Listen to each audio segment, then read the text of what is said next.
Hello everyone, and welcome back to the channel. We've all heard the name King Arthur, the valiant knight, the wise ruler of Camelot, the wielder of Excalibur, the leader of the Round Table. He is a beacon of chivalry, a symbol of hope, a king who, legend tells us, will one day return. His tales are woven into the very fabric of Western imagination, shaping our understanding of him. But what if the dazzling image we hold, the shining armor, the mystical court, the untarnished ideal of Camelot, is merely a magnificent mirage, a shimmering tapestry woven from threads of wishful thinking and bardic embellishment?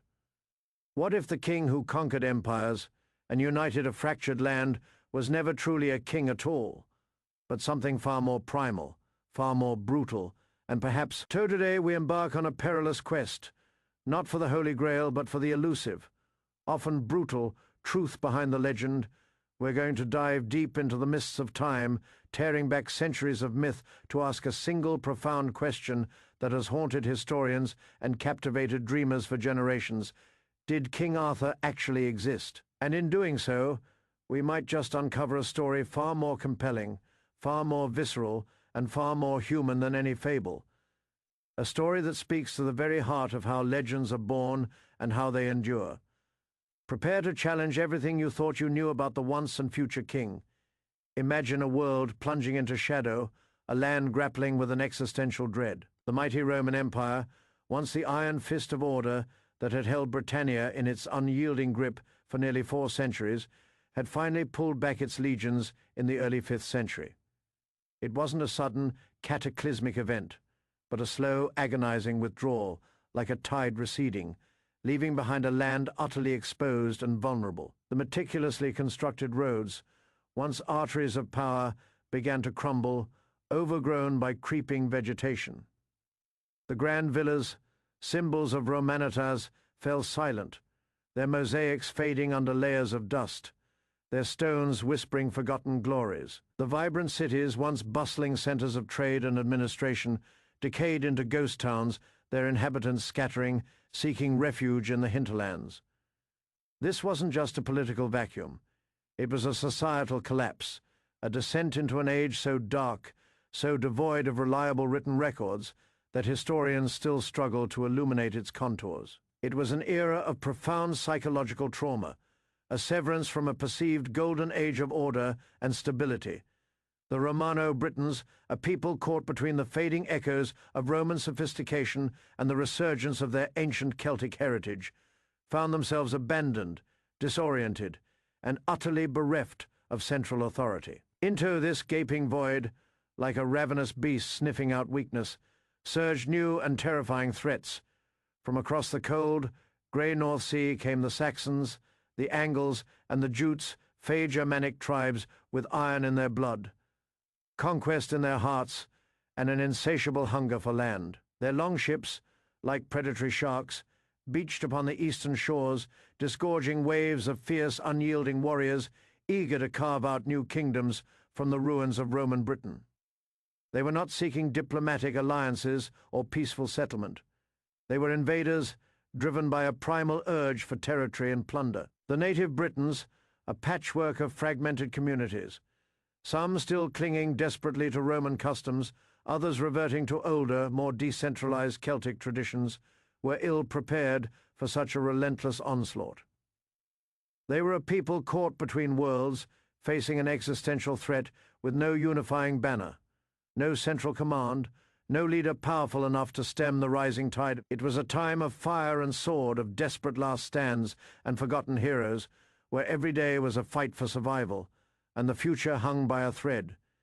This, my friends, is the crucible in which the legend of Arthur was forged, a landscape utterly consumed by chaos, crying out with a collective primal scream for a champion, a single, powerful figure who could stand against the encroaching. Now pause and consider the immense challenge of preserving history in such an era, when records were scarce, when the parchment and quill were luxuries, when survival was paramount, and literacy was the rare domain of monks and scattered elites.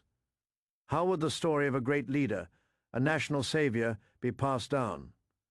Through oral tradition, of course, through the bard's haunting song, the whispered tales around a flickering hearth, the heroic poetry chanted in mead halls.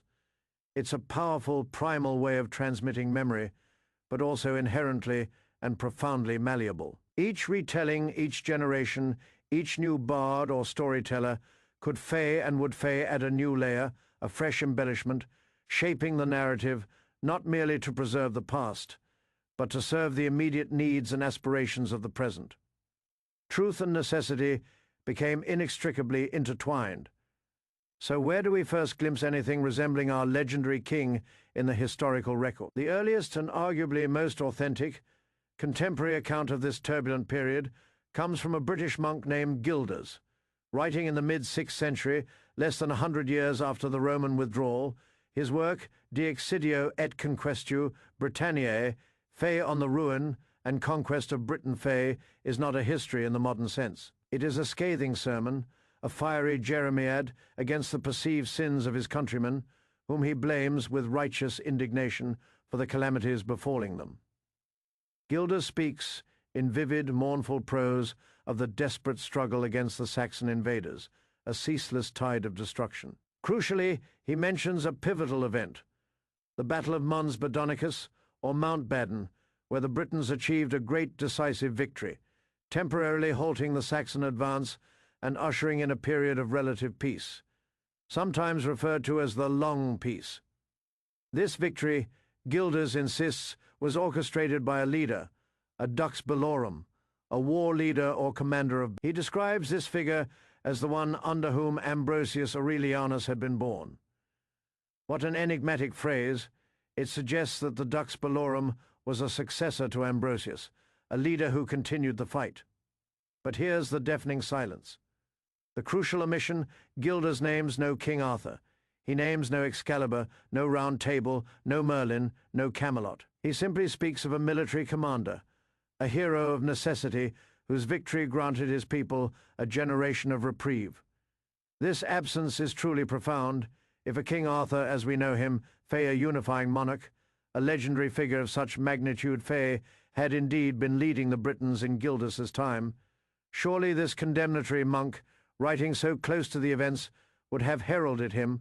Instead, we get Ambrosius Aurelianus, a Romanized Briton, described as the last of the Romans, a man of courage and integrity, who initially led the resistance.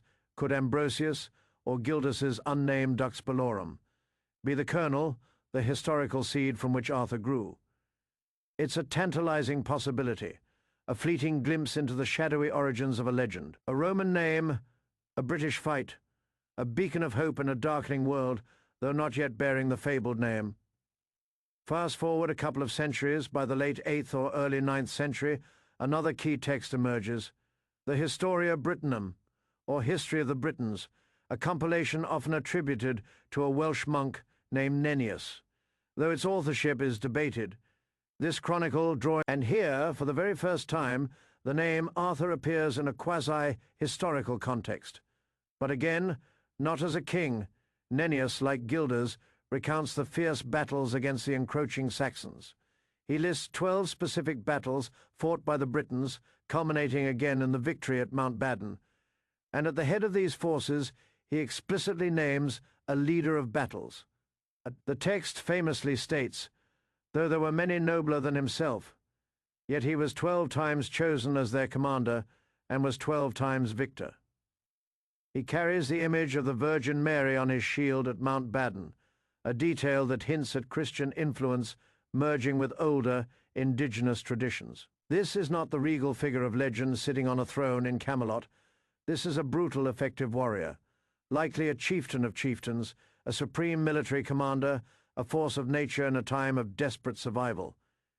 His authority stemmed from his unparalleled martial prowess and his ability to unite disparate British factions against a common existential foe. This Nennian Arthur is a stepping stone. The anonymous historical dux bellorum now has a name: Arthur. The seed has not only sprouted, but has begun to put down tentative roots into the fertile soil of folklore. It is a powerful moment in the evolving narrative where the nebulous figure of a warlord begins to coalesce into a named, albeit still shadowy, hero. But the true explosion of the Arthurian legend, the moment the historical flicker ignited into a roaring bonfire of myth, came in the 12th century. Enter Geoffrey of Monmouth, a Welsh cleric with a genius for dramatic narrative and a keen understanding of what the medieval imagination craved. In 1136, he unleashed his monumental work, Historia Regum. This book was an absolute sensation, a medieval bestseller that utterly captivated Europe, spreading like wildfire across the courts and monasteries of the continent. And in it, for the very first time, King Arthur takes center stage, not as a mere war leader, but as a fully fledged, majestic monarch, a conqueror of vast lands, an emperor of the West, a figure of almost mythical grandeur. Geoffrey's Arthur is born of magic and intrigue. Uther Pendragon, aided by the potent sorcery of Merlin, cunningly begets Arthur with a beautiful Igraine. He commands respect, he conquers, he establishes his court at Camelot, though Geoffrey actually calls it Caerleon, leading his loyal knights on daring campaigns. He defeats the Saxons, conquers Gaul, and even marches on Rome before being recalled by the insidious treachery of his nephew. Mordred, his death in the tragic Battle of Camlan, and his mysterious journey to the enchanted island of Avalon are all meticulously laid out. It's an epic, sweeping narrative brimming with heroes, villains, and magic, a magnificent pageant of battles and betrayals. But here is the crucial, almost shocking point. Geoffrey largely invented it. He famously claimed to be translating an ancient, forgotten book, a Vetestissimus Liber, filled with the deeds of British kings. But no such book has ever been found or authenticated. Historians today largely agree that he took the scattered historical fragments, Fay Gildas's Dux Bellorum, Nennius's named Arthur snippets of Welsh folklore, and bardic traditions Fay, and with the skill of a master weaver, spun them into a magnificent tapestry of his own creation, heavily seasoned with his fertile imagination and a desire to provide Britain with a glorious heroic past, a national hero to rival the legends of Charlemagne across the Channel. Geoffrey's Historia was not just a book. It was a cultural earthquake, shaking the very foundations of European literature and popular imagination. It single-handedly transformed Arthur from a regional warlord, a shadowy figure of a forgotten age, into an international icon, a paragon of kingship. His work set the undeniable template for all future Arthurian literature, influencing countless poets, romancers, and chroniclers for centuries to come. Without Geoffrey of Monmouth, the King Arthur we know today, the one of shining castles and noble knights, simply would not exist. He is the architect of the myth, the primary sorcerer behind the enduring enchantment, demonstrating the immense power of a compelling narrative to reshape history itself. Now imagine the rapid wildfire spread of this narrative, amplified by eager audiences, other writers, utterly inspired and perhaps even a little competitive, began to add their own flourishes, their own characters. The French poet Cher-Fétien de Troyes, in the late 12th century, injected the legend with the intoxicating elixir of courtly love and the spiritual quest. He introduced the iconic figures of Lancelot and his illicit, tragic love for Guinevere, the quest for the Holy Grail, and the formal concept of the Round Table as a symbol of equality and fellowship among knights. Cher-Fétien created the very idea of Arthurian romance, deftly shifting the focus from grand battles and territorial conquests to the internal struggles, moral dilemmas, and romantic entanglements of the knights. He transformed Arthur's court into a sophisticated stage for tales of love, loyalty, betrayal, and the pursuit of spiritual perfection. The legend was evolving, deepening its psychological resonance. Later still, in the tumultuous 15th century, Sir Thomas Malory, writing his monumental Le Morte d'Arthur while incarcerated, undertook the Herculean task of synthesizing nearly all the existing Arthurian tales into a single, sprawling, coherent narrative. This is the version most familiar to us today, Fay, the definitive collection that cemented the characters, the places, the moral code, and the tragic, inevitable trajectory of Camelot's fall. Malory refined the concept of chivalry, gave Merlin his full magical power and enigmatic wisdom. and solidified the tragic downfall brought about by internal strife. His work is a monumental literary achievement, a grand summation of centuries of storytelling, but it is also the ultimate culmination of a myth, countless layers removed from any potential historical truth, a vibrant monument to human imagination. So where does that leave our perilous quest for the historical Arthur? We are left with a land reeling from the vacuum of Roman power, a desperate need for a unifying leader, and a singular name, Arthur, associated with a great military victory in the darkest of ages. But we have no contemporary evidence of a king enthroned, no archaeological record that definitively screams Camelot, no grave that says here lies Arthur, King of the Britons. It is like chasing a phantom through a dense, ever-shifting fog, or trying to grasp smoke. Every time we think we grasp a piece of history, it dissolves into the mists of folklore, leaving only a lingering scent of wonder and a frustrating lack of solid ground. Consider the very elements we cherish most, the cornerstones of the legend, Excalibur, the sword in the stone, or the sword from a powerful, almost divine symbol of rightful kingship and destiny. Is there any solid historical basis for such a magical blade? Highly unlikely. Magic swords are the stuff of legend across countless cultures, from Norse mythology's Turfing and Gram to Celtic lore's Caladbolg, from Japan's Kusanagi, no Tsurugi to the Middle East's Zulfikar. These are symbolic weapons, manifestations of a hero's power and divine favor, not historical artifacts. And Merlin, the enigmatic sorcerer, advisor, and prophet. Was there a real life druid, a wise man, an influential seer who advised a historical warlord in the 5th or 6th century? Perhaps powerful spiritual figures, certainly, but the Merlin of legend, with his grand prophecies, his shape-shifting abilities, his intimate knowledge of the past and future, and his mastery of potent magic, is a magnificent creation of medieval romance, a composite figure drawing from ancient Celtic seers, like the wild man of the woods, Merlin Wilt, and the Christian concept of divine intervention.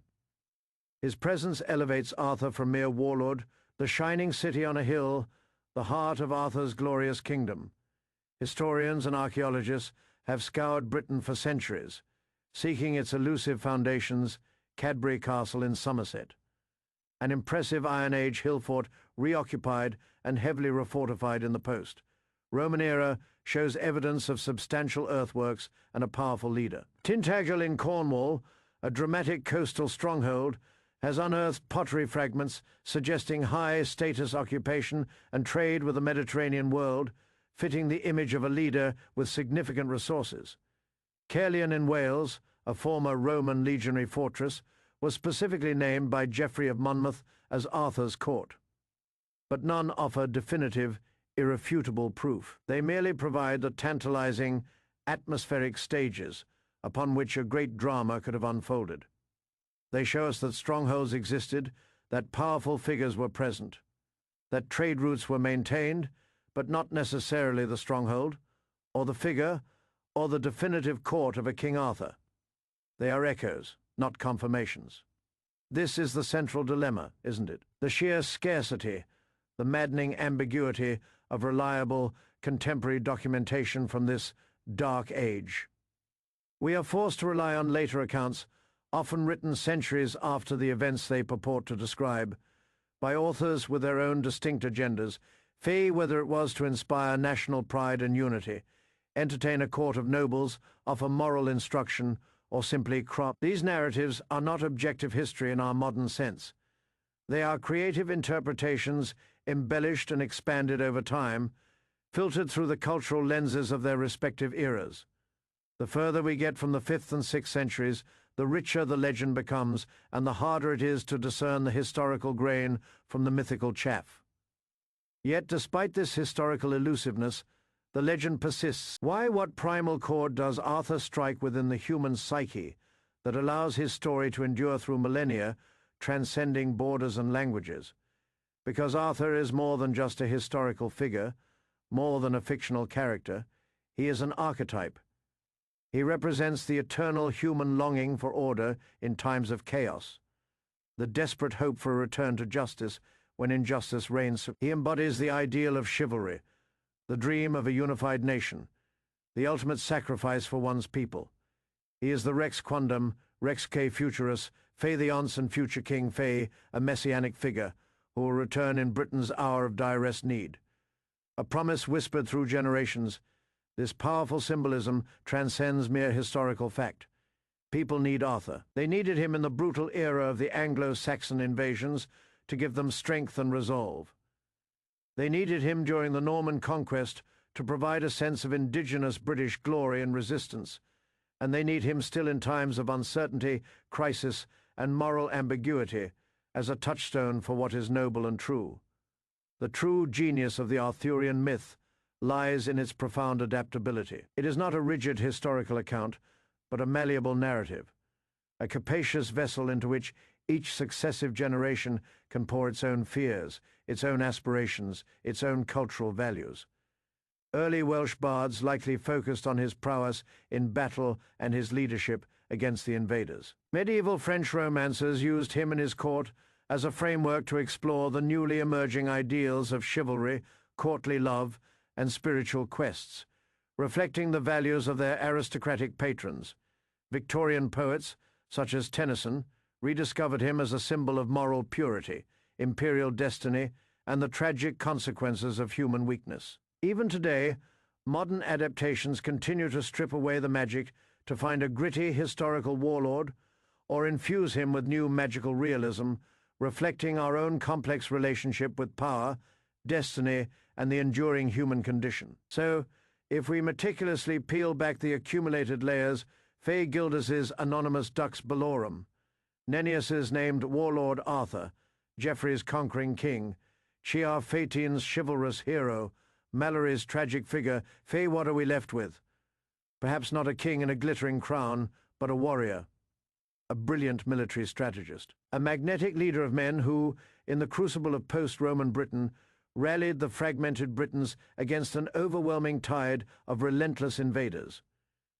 He might have been named Arthur, or he might have been an amalgamation of several such heroic leaders, their deeds coalescing into a single, formidable figure. He might have fought 12 battles, including a crucial, almost miraculous victory at Mount Badon, granting his people a desperately needed generation of peace. He might have commanded fierce loyalty, inspired profound hope, and for a brief, glorious period, pushed back the encroaching darkness, holding the line against utter annihilation. This historical Arthur, this Dux Bellorum, would have been a gritty, brutal figure forged in the fires of survival, fighting with an iron will and perhaps a heavy heart. His Camelot might have been a series of fortified hill forts, muddy and functional, stark and defiant, rather than a shining city of marble and gold. His round table might have been a council of fiercely independent chieftains and warlords, bound by necessity and common threat rather than idealized chivalry, their alliances forged in blood and constantly threatened by internal jealousies. His Merlin might have been a revered shaman, a tribal elder, a Christian priest, or simply a deeply trusted military and political advisor, rather than an all-powerful. And his Excalibur might have been a perfectly crafted, formidable sword, perhaps passed down through generations, its prowess magnified by the desperate hopes of a beleaguered people. A symbol of resistance more than a magical artifact. The suspense, my friends, isn't in finding a definitive yes or no to Arthur's existence, but in understanding the profound, almost alchemical process by which a whisper of historical truth, a faint echo from a forgotten age, transforms over centuries into a thunderous, enduring myth. It is about witnessing how human longing, how the desperate need for a hero can take fragments of reality and weave them into a tapestry so vivid, so powerful, so deeply resonant that it ultimately eclipses the very truth it was based upon. The journey from battle-scarred warlord to legendary king is a testament to the power of human storytelling itself. The question, did king, becomes less about a specific person and more about the birth of a legend, the evolution of storytelling, and the enduring power of human ideals. The historical Arthur, if he existed, gave his people a temporary respite, a fleeting moment of hope in a world consumed by despair. The mythical Arthur, on the other hand, gave generations an eternal promise. The promise that even in the darkest of times, a hero can rise. It's a powerful narrative that teaches us about the human spirit's indomitable resilience, its boundless capacity for both creation and destruction, and its ceaseless, aching quest for meaning and heroism. Perhaps the truest answer isn't a simple, clear-cut yes or no, but an understanding that the lines between history and legend are often drawn in the shifting sands of human memory, desire. Arthur exists not just in academic history books, but more profoundly in our hearts, in our stories, and in our collective imagination. He is the ultimate symbol of the fight against overwhelming odds, a dream made manifest through centuries of storytelling, a testament to the enduring power of a heroic ideal.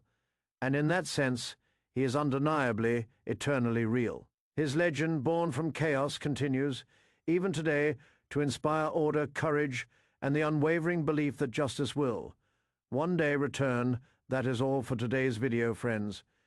If you like this journey into the mists of time, if you found yourself captivated by the mystery of King Arthur, and if you appreciate the exploration of the boundary between myth and history, please subscribe to the channel, like this video, and share it. Your support is truly invaluable and helps us continue to explore these fascinating tales.